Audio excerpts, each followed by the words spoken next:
Hi guys, I'm Amy Miller and today I am coming on live to talk about one key practice and or concept that can not only really help you in discerning your career direction, but also in the interview process. I call this identifying your drivers. And it is I don't know why this still surprises me, just because I encounter this, I hear this a lot, and I see this a lot when I'm interviewing candidates. But I was working with a client today for interview coaching, and when we were doing some role play, having her articulate her background, she was more focused on putting her on presenting herself in a way, more tailoring her background and what she's looking for specifically to a certain company, whatever company that you're interviewing for.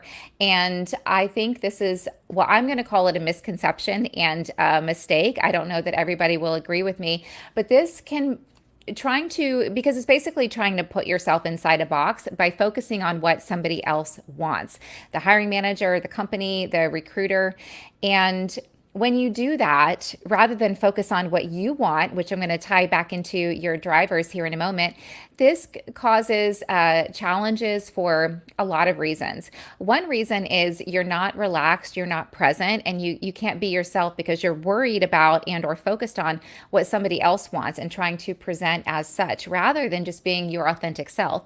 So when you're really focused on what somebody else wants and trying to figure out how to best present yourself, you really can't show up as authentic.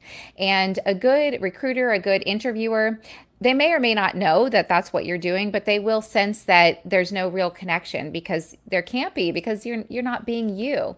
And yes, it is human nature. We want to be wanted in lots of different kinds of scenarios, but to align with and attract the opportunities that are meant for you, part of that is telling your story, which I talked about the other day, so I won't, recap too much on that. But part of your story is what you want. So let's say you maybe are open as far as a few different areas that you could, types of job opportunities that you would want, or a few different career directions that you could take. That's okay. But I bet you that you have some non-negotiables, some must-haves that are very important to you. And those are going to be unique to you. I mean, think about it. There's all different kinds of industries, all different kinds of companies, all different kinds of opportunities and roles within those companies. Not everything is for everyone. And if you are focused, so back to the problem, if you're trying to kind of put yourself inside of a box of what somebody else wants. So one, you can't be yourself, and you're not going to come through as your authentic self. You're not going to have fun during the interview, and the interview can be enjoyable. It can be and should be a nice conversation, when it is a good fit. If it's not, it may not be a good fit, or you may not be prepared, or you may not be being yourself. Okay. So one problem is, yeah, that's one problem. You're not showing up as yourself. And so something's going to be off. So you're probably not going to get moved forward when you're focused on trying to focus on what the other person wants rather than what you want. Right. And what is the other thing? Forgetting it now. Oh, yeah. So the other thing is when you try to put yourself inside a box of what somebody else wants and you're less focused on what you want, you could easily, if you do get the role, which you probably won't if that's what you're doing, but let's say you do get it, and then you later learn once you're in the role, oh, this is not what I want. Why might that be? Because you didn't do your due diligence to ask the questions that are important to you and to focus on, do some brainstorming, some sitting with yourself to raise your self-awareness around what you want. Right?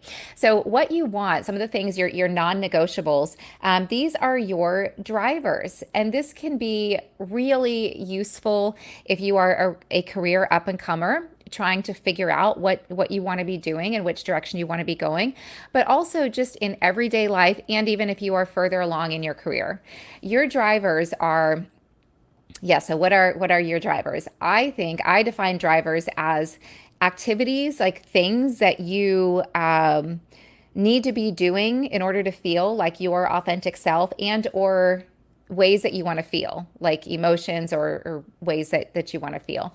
So I'll share with you mine so that you can have some specifics and hopefully relate the concept back to yourself a little bit later. But for me, when I was trying to get my career started, I was very nervous about going into an office environment. Like I waited tables through college and I really liked the freedom of running around, taking care of my own section in the restaurant, taking care of my customers. This was like my own little real estate that I was responsible for, and I could move around. I like to feel free.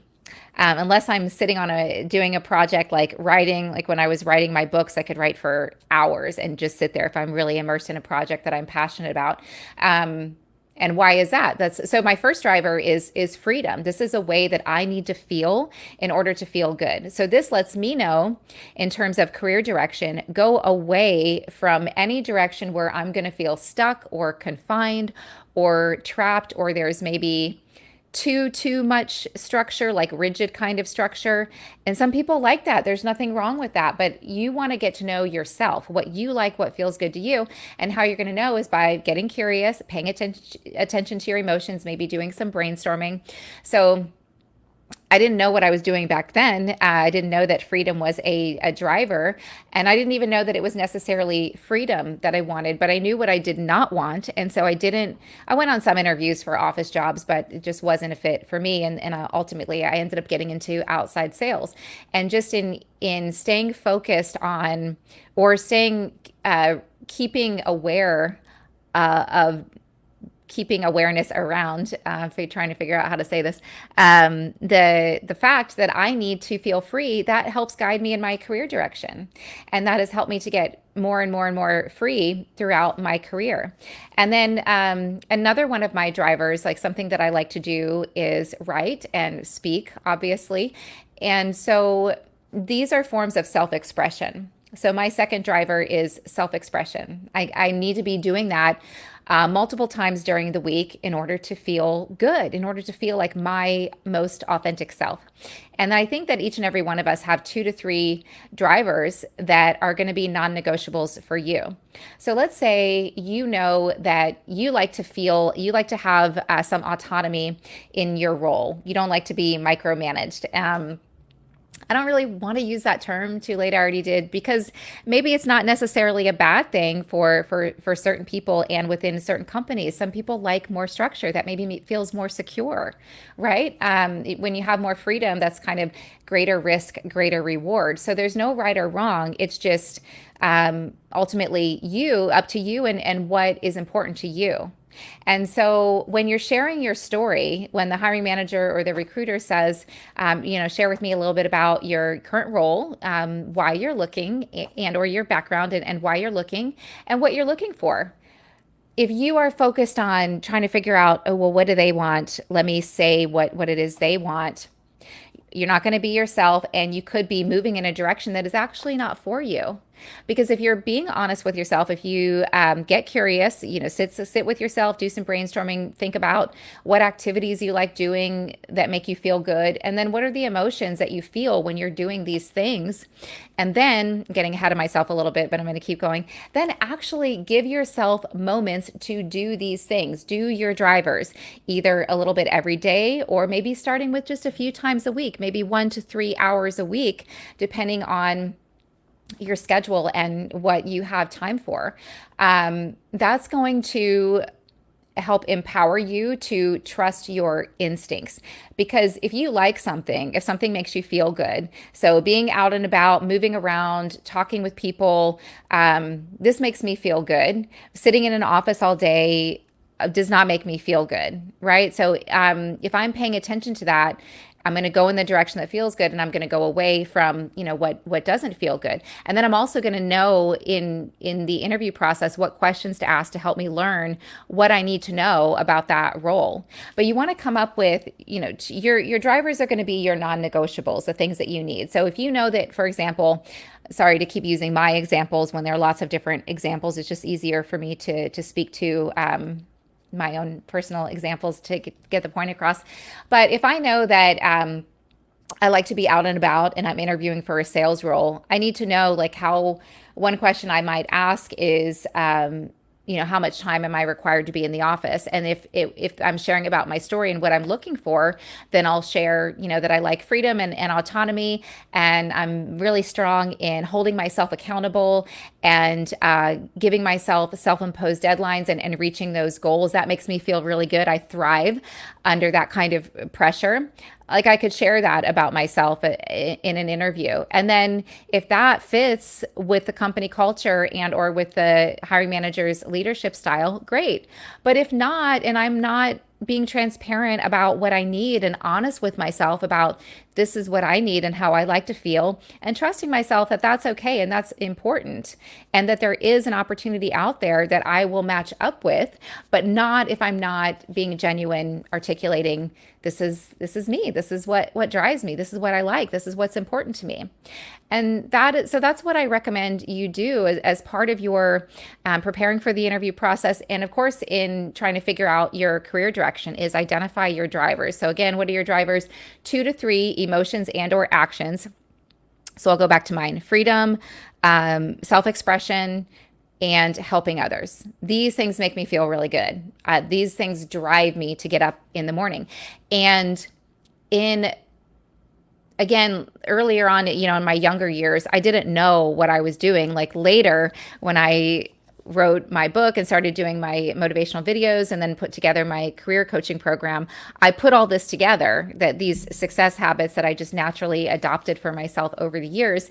And I realized, wow, these are all the steps that helped you get where you want to go.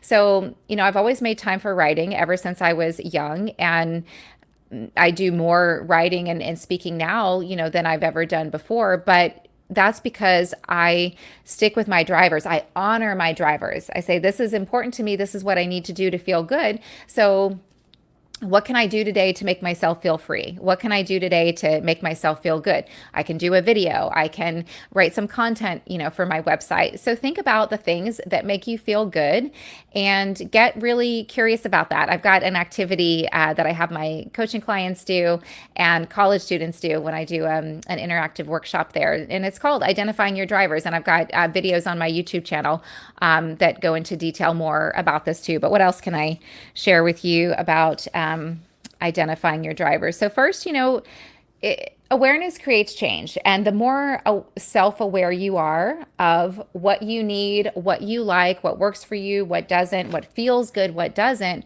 the better you're going to stay in alignment, and the happier you're going to be, the more you're going to attract better things, including opportunities. And of course, the more authentic you're going to show up in the interview process. If you're denying, well, first, if you don't know what's important to you and why, then how can you find it? How can you articulate that, which you need to be able to do in the interview process? And then if you know what you want, but you're not, the things that drive you, but you're not honoring and trusting your instincts, that it's important to prioritize the things that drive you, you're going to feel unhappy and you're not going to be going in the right direction. And then you're less likely to trust yourself during your instincts during an interview process. Sometimes we move forward. I've spoken with lots of candidates over the years who ended up moving forward with an opportunity, and then they're on the phone with me 6 months to a year later because it was a mistake. It was not the right opportunity. And I often ask them, like, if they have had a lot of movement or if it was a short stint, were there signs, that were there some red flags for you in the interview process? Did you have some questions that maybe you didn't get answered? And how to ask and the right interview questions to help you better learn if it's the opportunity for you is a topic for another video, but it relates back to your drivers, because you can formulate your questions around what is important to you. So I invite you to do some brainstorming, take some time to sit with yourself and get curious about what makes you feel good, and brainstorm the activities and or what those emotions are when you're doing those activities, and see if you can narrow it down and identify 2 to 3 drivers. Okay. And I'll share again. So like one of my drivers is freedom, and that stems from my childhood because I didn't have a lot of freedom and I often felt trapped. And I didn't know exactly what it was, but I needed freedom, right? And so when I was 12, I just felt like going for a run one day. And I asked my parents if I could go for a run. And I did. I went for a short run and it felt so good. And why it felt good is because I got freedom when I wasn't allowed to do a lot of things, but I was allowed to do that. So I started running. And yeah, this is a way that doing like identifying what drives you and then finding activities that stimulate that driver are going to help you to trust your instincts and keep going in the right direction.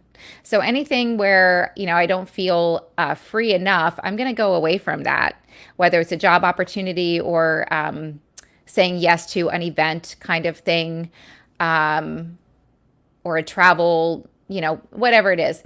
But I'm able to better listen to and trust my instincts because I've been implementing that driver, like activities that make me feel free for years and years and years now. And so what you can do, I think I mentioned this earlier, but just a reminder, once you identify a few things that drive you, give yourself time, yeah, I did mention this, each day, each week to do these things. This is going to help you empower yourself. Giving yourself what you need is empowering because then you're unstoppable, right? When you learn to give yourself what you need, you're not needing it, from other people. And then you're just going to better trust your instincts and feel and present more confidently in the interview process because you know what you need and you understand that it's important for you to prioritize those needs. And so it's okay for you to speak up and articulate what you need as part of your story rather than trying to focus on what the other person needs. Okay. Let me see if there's anything else. If you guys have any questions on this, feel free to leave a comment and I will follow up with your questions. Activities, emotions, we talked about my examples and then things that you can do. And I was even talking with a friend of mine who's about this topic, and he's very established in his career, like to the point that he's semi-retired and able to do just more of what he loves. And but when I told him about this activity, because he was looking for some career coaching advice for his nephew who's struggling a bit with his career direction, and I told him about this activity, and he said, I'm going to do this activity for me, and I think for myself, and I think that's a great idea because it keeps you feeling good. If you know that you need something and something makes you feel really good, but you don't ever give yourself time to do it, you're not honoring yourself and you're going to feel bad. And it can be scary at first. I've shared this before, but when I first started recruiting and I left medical sales, I was working from home. So the reason that I left medical sales, many reasons, but one of the reasons was I wanted more freedom. Even though I was out and about in outside sales, I still okay, that was good for years. And then I got to the point where I'm like, nope, I need more freedom. I feel, boxed in still. And so I wanted to go take this workout class at 11 o'clock, this new class that was being offered at my yoga studio. And I felt so guilty, like to the point that I felt guilty stepping away from my work to go take this fitness class. But then I said to myself, okay, wait a minute. Thank goodness I caught myself, self-awareness, paying attention to my emotions. Yeah, I have more work to do, but I transitioned my career so that I could have more freedom. So now if I don't give myself this 1 hour of freedom, I can work an hour later, I can get up and work an hour earlier and carve out time to do this workout class that I want to try and give myself that freedom, or I can deny myself what I need, even though I just changed my career so that I could have more freedom, right? So I want you to pay attention to how you feel when you're doing certain things, what feels good, what doesn't feel good, what you need, and then honor that by starting to give yourself time throughout your day to implement your drivers, activities that stimulate the things that drive you, and speaking about it freely as part of, in how you craft part of your story about yourself and your background and what you're looking for. That's how your story is your calling card, just like your resume is your calling card. So is your elevator pitch, so is your story about where you've been, what you've done, and what you're looking for. If you show up giving the wrong story, sharing something that's not all the way true, how are you going to attract what you really want? And what you want is what you want for a reason. And so you want to trust your instincts with that. So hopefully that helped. Identifying your drivers, I think it is key in the interview process, in your career direction, and in life. It'll help you empower yourself, trust your instincts, and continue moving in the right direction, present more confidently, authentically, and that's going to help you ultimately move forward with the right opportunity for you. If you would like some additional support throughout the interview process, I have a couple things that you can do. You can check out on my website, amyleemiller.com. I have just come out with Attract the Interview, Win the Opportunity. No, sorry, Attract the Opportunity, Win the Interview mini course. It is, I'm calling it a mini course, but it's pretty comprehensive. A lot of information packed in there to take you through the interview process step by step, help you improve on how to tell your story, what questions to ask, how to close, how to attract the opportunity. A lot of information in there. And then, of course, I also offer coaching. If you're curious about that and working together, you're welcome to book a call on my calendar. And again, leave a comment, ask a question, and give me a like, subscribe to the channel if you got some value here. And thanks so much, guys. I will see you next time.